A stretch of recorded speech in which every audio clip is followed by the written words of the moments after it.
So today I'm going to be talking about the POG, which stands for Polyphonic Octave Generator. It's a digital octave pedal by Electro Harmonix versus something like, say, the old Boss OC2, which was an analog octave pedal. The two sound analog and digital. They sound different, but they complement each other well. I usually like to have this pedal on my pedal board with an analog pedal, just so I can get the full spectrum of octaveness. First I'll play this pedal. This is what it sounds like. Make sure everything's wide open here. This is what it sounds like wide open.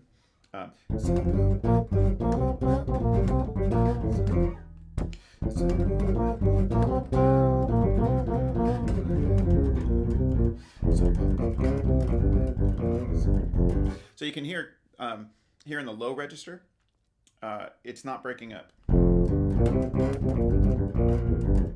So I'm all the way down in first position, playing in G minor.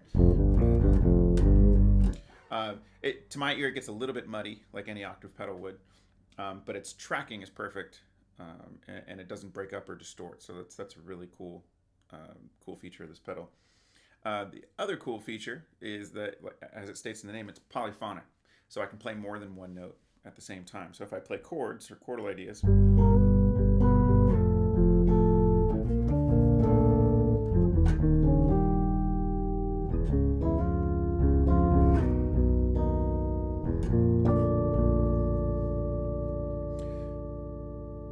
So even with the effect on, when I'm playing chords or harmonics with a bass note, everything's ringing out true and equally, and it's tracking perfectly. On an analog pedal, if you try to do a passage like that, it'll confuse the pedal. It'll break up and kind of jump between higher notes and lower notes, trying to decide, which note to play, kind of based on whichever note is played a little bit stronger. That can be a really cool effect. The great bassist Tim LaFave, he uses the analog pedals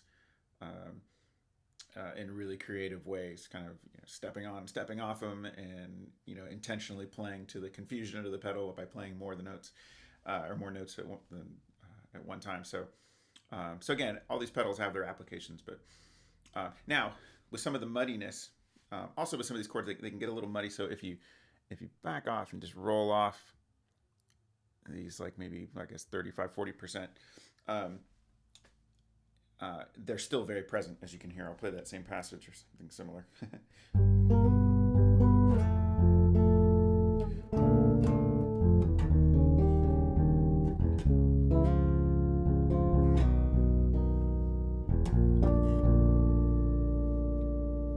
So here it becomes less muddy, but even backing the sub-octave and the octave up, back off that much, they still ring out. It's still very clear and still very present. So it just comes down to a matter of taste. The other thing, first other thing I'll do, I'll play this just as an octave pedal. So this is with the dry signal and the sub octave on.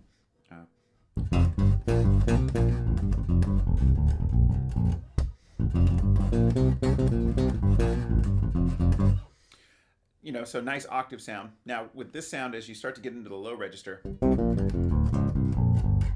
can see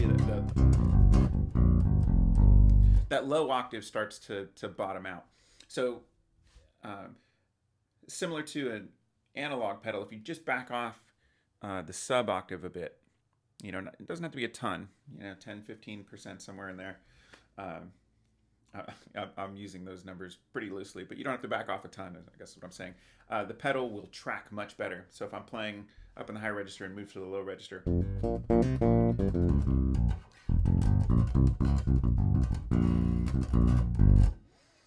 so now it's not as muddy. You might even, on this pedal, the sub octave is so present, I might even back off all the way to where it was before and playing in the low register. Let's see.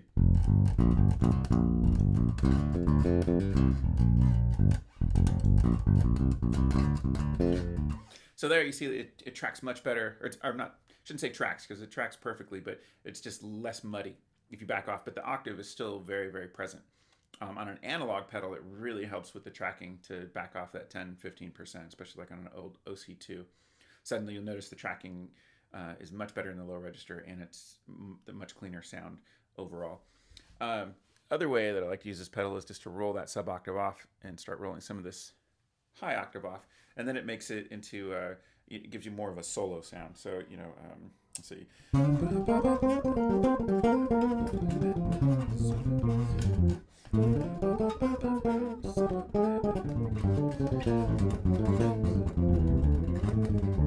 So you see, like it's you still hear the dry signal, but it gives you that octave up. I can also just bring a little bit of the sub octave into that solo sound. It gives a little bit more body without having that overt sub octave sound. And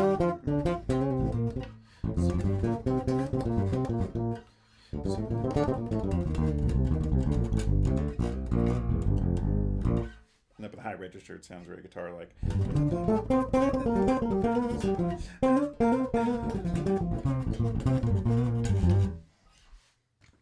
So very cool. So it's not a real complicated pedal. You basically have your dry signal, your sub octave, and your octave up. You can use it as a regular octave pedal if you so choose. You can use it for that solo sound, or you can mix it in. What it does do is tracks extremely well.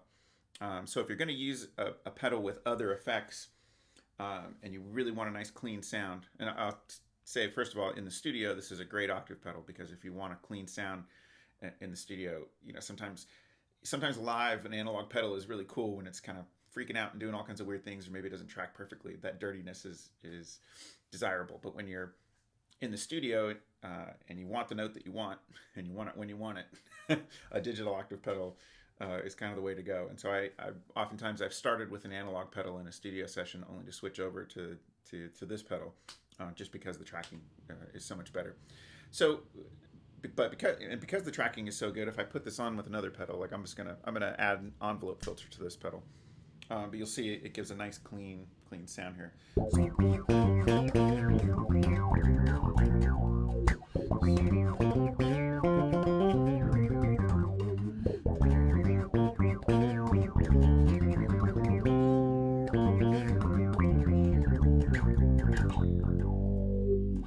So works really great with other pedals. I like it a lot in conjunction with other sounds.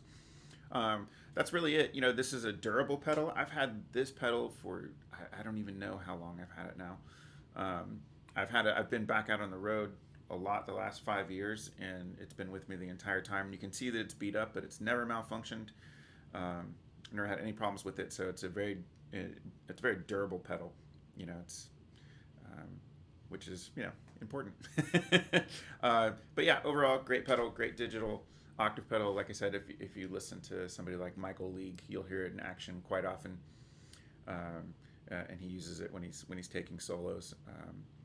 And it can have all kinds. You can be creative with it and use it for all kinds of things. But the Electro Harmonix POG, it's pretty awesome.